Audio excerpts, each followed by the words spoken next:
நான் இவர் அன்னைக்கு ஒரு அறிக்கை விடுறாரா, எனக்கு 10.5% வந்து மாநில அரசு கொடுக்கலன்னு சொன்னால் அண்டம் ஆகாயம் படபடக்க, அண்டம் கிடுகிடுக்க, ஆகாயம் படபடக்க நான் போராட்டம் பண்ணுவேன்னாரு. இப்போ அப்படி பேசுன ராமதாஸ் ஐயா இனி பேச முடியுமா அந்த வார்த்தையை? அந்த போல்ட்னஸ் இனிமேல் வருமா? ஏன்னா அவர் மீது வந்து மிகுந்த மரியாதை வச்சுருக்காங்க மற்ற அரசியல் கட்சி தலைவர்கள். ஒரு வார்த்தை சொன்னார் எங்கள் தலைவரை, நான் 10.5% உன்னை வந்து நான் வந்து பார்க்கணுமா, எப்படி உன்னை வந்து பார்க்கணுமா அப்படின்னு ஒருமையில் பேசினார். அந்த பேசக்கூடிய தகுதி யாருக்கு இருக்குது? ராமதாஸுக்கு தான் இருக்குது. 35-36 வயசுலேயே போய் இதை பெத்த பிள்ளைக்கு ஒரு அமைச்சர் பெத்த பிள்ளைன்னு கூட முடியா, ஒரு கட்சியில் ஒரு தொண்டனுக்கே நீ வாங்கி கொடுத்தேன்னு அதை சொல்லி காட்ட இயலுமா? அதை சொல்லி காட்டுறாரு. அந்த ஒரு சாதி, அதாவது இந்த பக்கம் எடுத்துக்கிட்டிங்கன்னா வட மாவட்டத்தை எடுத்துக்கிட்டிங்கன்னா ஆதித்தமிழர், வன்னியர்கள், இவங்க தான் பெரும்பான்மை. இப்போ ஐயாவை நம்பி இருக்கிற பெரும்பான்மையானவர்கள் ஒரு சமூகத்தை சார்ந்தவங்க இருக்கிறாங்க. இந்த சமூகத்தை சார்ந்த தலைவர் குடும்பத்தில் இப்படி 4-5 பிரிஞ்சா அந்த சமூகத்திற்கு போராடுகிறவர்கள் யார்? உங்களுடைய மகன்கிட்ட போய் நீங்க விரோதிக்கிறது அந்த சமூகத்தை விரோதிப்பதாக நான் நினைக்கிறேன்.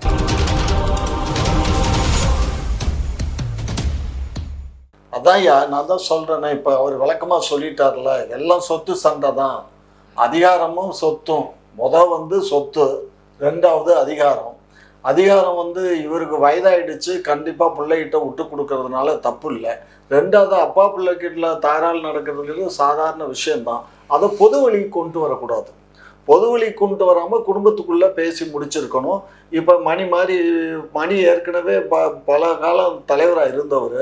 இவர் போன முறை என்ன பண்ணார், போன கூட்டத்துக்கு முன்னாடி அந்த மைக்கை அதை எடுத்து வச்சார்ல அந்த பொதுக்குழு கூட்டத்தில், அதுக்கப்புறம் என்ன பண்ணார், இவரை வந்து தலைவர் பதவியிலேருந்து நீக்கிட்டார். என்ன பொறுப்பு கொடுத்தாருன்னா, 2ஆம் கட்ட அதுக்கு கீழே அந்த மாதிரி ஒரு பொறுப்பை கொடுத்து வச்சுட்டார். தலைவர் பொறுப்புலேருந்து இறக்கி இவராக பண்ணிட்டார். ஆனால் இவர் நான் தான் தலைவர்னு சொல்லி இவர் போன வாரம் வந்து இதில் கூட்டிட்டார், பனையூரில் கூட்டினதில் மாவட்ட செயலாளர் 8 மாவட்ட செயலாளர் ஐயா கூட்டினதுக்கு போனாங்க. மற்ற மாவட்ட செயலாளர்கள்லேருந்து பொருளாளர்லேருந்து எல்லாருமே அன்புமணி ஐயா கூட்டத்துக்கு தான் வந்தாங்க. அப்போ இதுலேருந்து யார் கூட இருக்காங்கன்னா அன்புமணி கூட தான் இருக்காங்க, ஐயா கூட யாருமே இல்லை. அவர் சும்மா அவங்க போனவுடனே அவரை நிற்கிறேன் இவரை நிற்கிறேன்னு சொன்னால் எல்லாத்துக்கும் போர் அடிக்குங்கண்ணே. நான் என்ன சொல்கிறேன், சொன்னதையே சொல்லிக்கிட்டு இருந்தா, பேசுனதையே பேசிக்கிட்டு இருந்தா யாராவது கேட்பாங்களா? நான் இவர் அன்னைக்கு ஒரு அறிக்கை விடுறாரா, எனக்கு 10.5% வந்து மாநில அரசு கொடுக்கலன்னு சொன்னால் அண்டம் ஆகாயம் படபடக்க, அண்டம் கிடுகிடுக்க, ஆகாயம் படபடக்க நான் போராட்டம் பண்ணுவேன்னாரு.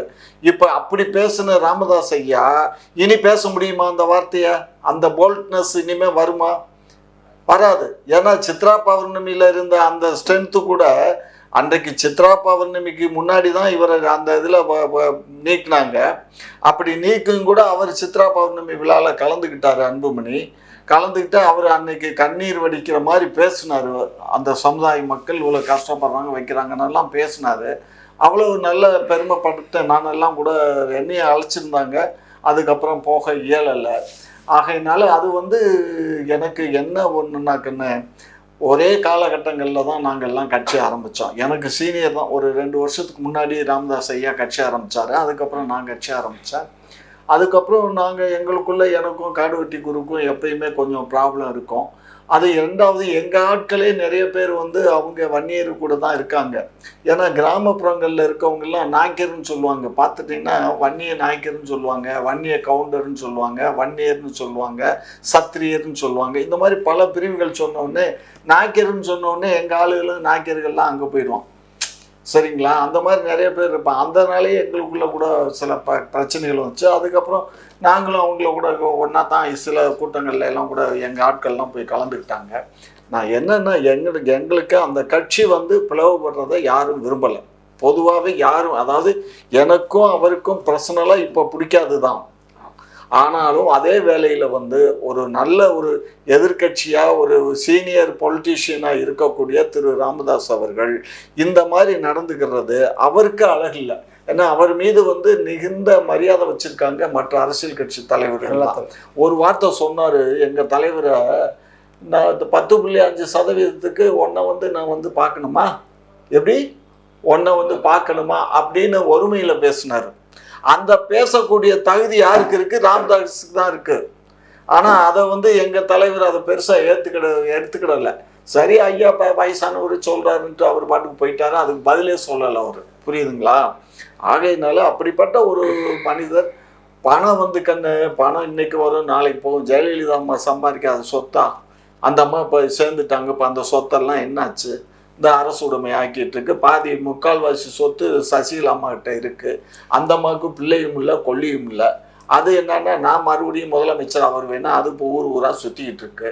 அதுக்கு வயசு கிட்டத்தட்ட 74-75 வயசு ஆக போகுது. சரியா? ஆகையினால இதெல்லாம் இந்த பண ஆசை பதவி ஆசைங்கிறது மனிதர்களை விடாது போல இருக்கு. சரிங்களா? அதை பிடிச்சிக்கிட்டே தொங்கிட்டு இருக்காங்க.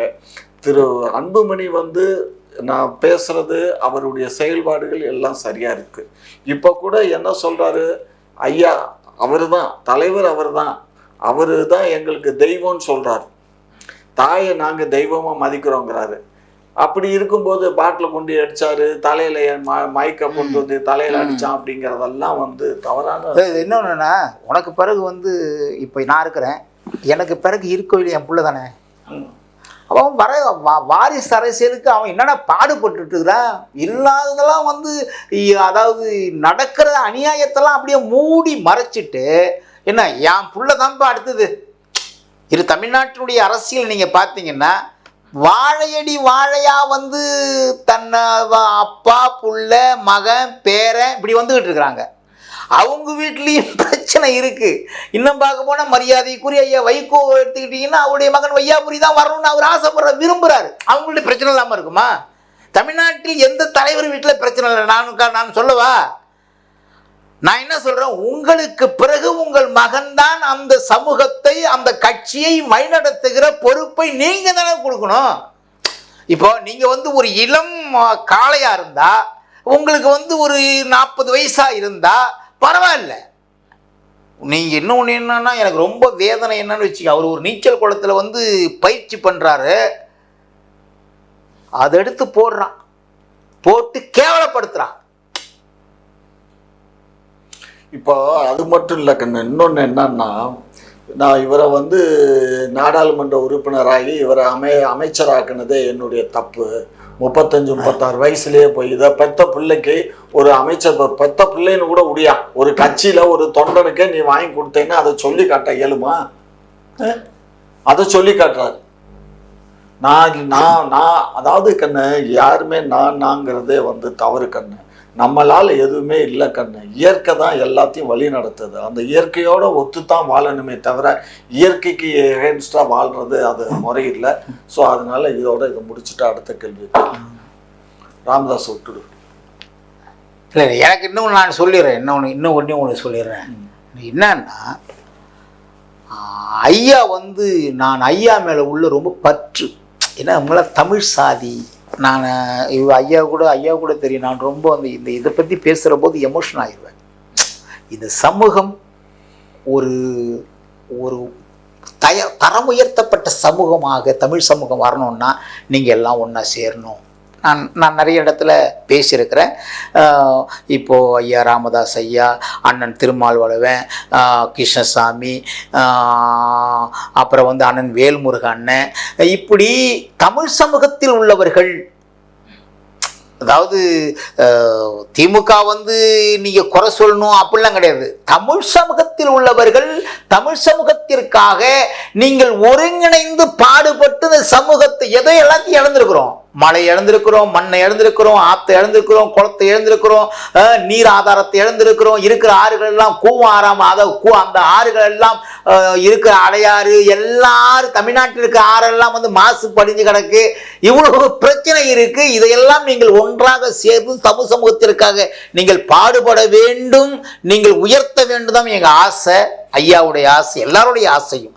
ஆனால் அந்த ஒரு சாதி, அதாவது இந்த பக்கம் எடுத்துக்கிட்டிங்கன்னா வட மாவட்டத்தை எடுத்துக்கிட்டிங்கன்னா ஆதித்தமிழர், வன்னியர்கள், இவங்க தான் பெரும்பான்மை. இப்போ ஐயாவை நம்பி இருக்கிற பெரும்பான்மையானவர்கள் ஒரு சமூகத்தை சார்ந்தவங்க இருக்கிறாங்க. இந்த சமூகத்தை சார்ந்த தலைவர் குடும்பத்தில் இப்படி 4-5 பிரிஞ்சா அந்த சமூகத்திற்கு போராடுகிறவர்கள் யார்? அந்த சமூகத்திலே மேம்பாட்டிற்கு யார் போராடுவாங்க? இவங்களுக்குள்ளே அடிச்சுக்கிறாங்க உள்ள. நீ பெரிய நான் ஐயா சொல்ற மாதிரி நான் ரொம்ப பணிவோட பதிவு செய்கிறேன். ஐயா அவர்கள் யாரு? ராமதாஸ் ஐயா அவர்கள், மரியாதைக்குரிய ஐயா அன்புமணி ராமதாஸ் ஐயா அவர்களை என்ன, அதாவது பொறுப்பு பவர்லாம் கொடுத்துட்டு ஐயா ஓய்வு எடுக்கலாம். நான் கும்பிட்டு சொல்றேன். அந்த அவங்க மேல, அந்த கட்சியின் மேல, அந்த சமூகத்தின் மக்களின் மேல நான் நேசிக்கிற காரணத்தால் நான் வணங்கி சொல்றேன். ஐயா இனிமே போயிட்டு ஒன்றும் பண்ண முடியாது. நான் தெளிவா சொல்லிடுறேன். போராட்டம், ஆர்ப்பாட்டம், உண்ணாவிரதம் 10 இருக்க முடியுமா? ஏன்னா உங்களுக்கு நீங்க போராடிட்டீங்க, நிறைய களைச்சி போயிட்டீங்க, நிறைய சமூக சேவையில முழுமையா தன்னை அர்ப்பணித்து அந்த மக்களுக்காக போராட்ட வரலாறுலாம் இன்னைக்கு மலிஞ்சு கிடக்கு. உங்களுக்கு வயது முதிர்ச்சி அடைஞ்சு போட்டு உடம்புல உள்ள எல்லாம் தளவு ஏற்பட்டுட்டு இனிமே போய் உங்களுடைய மகன்கிட்ட போய் நீங்க விரோதிக்கிறது அந்த சமூகத்தை விரோதிப்பதாக நான் நினைக்கிறேன். அதனால் ஐயாவுக்கு நான் பதிவு செய்வது, ஐயா வேணாம், உங்களுடைய பிரச்சனையினால இந்த மண்ணை நம்பியிருக்கிற அந்த மகத்தான மக்கள் பாதிக்கப்படக்கூடாது. நீங்கள் தயவு பண்ணி அந்த தைலாபுர தோட்டத்தில் ஓய்வெடுத்து உங்கள் கடைசி காலத்தை சிறப்பாக நடத்துங்கள். என்ன, நாங்களும் கூட நிற்போம். தெரியுதா? நாங்களும் உங்களுக்கு, அதாவது நீங்கள் ஒரு கட்சியை சார்ந்தவராக இருந்தால் இந்த மண்ணை சார்ந்தவர்கள் உங்களை ரொம்ப நேசிக்கிறோம். அண்ணன் அன்புமணி இடத்துல, அன்புமணி அண்ணன்கிட்ட இதை பொறுப்பை கொடுத்துட்டு நீங்கள் ஓய்வு எடுக்கிறதா நல்லது நான் நினைக்கிறேன் தம்பி.